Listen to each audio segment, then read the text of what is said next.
બરડા forest વિસ્તારની અંદર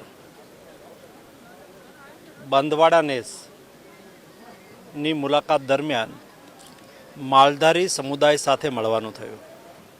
બરડા જંગલ વિસ્તારની અંદર અત્યારે સિંહોનો વસવાટ પણ થઈ રહ્યો છે, અન્ય જંગલી પ્રાણીઓનો વસવાટ પણ થઈ રહ્યો છે. સાથે વર્ષોથી માલધારીઓ આ વિસ્તારની અંદર પશુપાલન કરીને પોતાનું જીવન નિર્વહન કરી રહ્યા છે.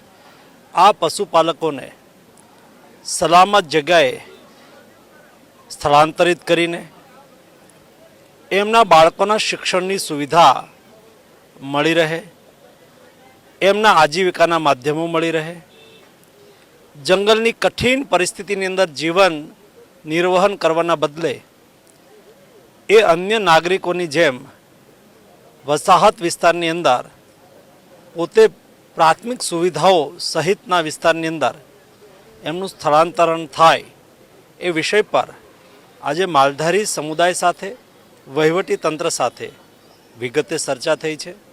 આગામી દિવસોની અંદર બરડા જંગલ વિસ્તારની અંદર રહેતા માલધારીઓના સ્થળાંતર પર કામ કરવામાં આવશે.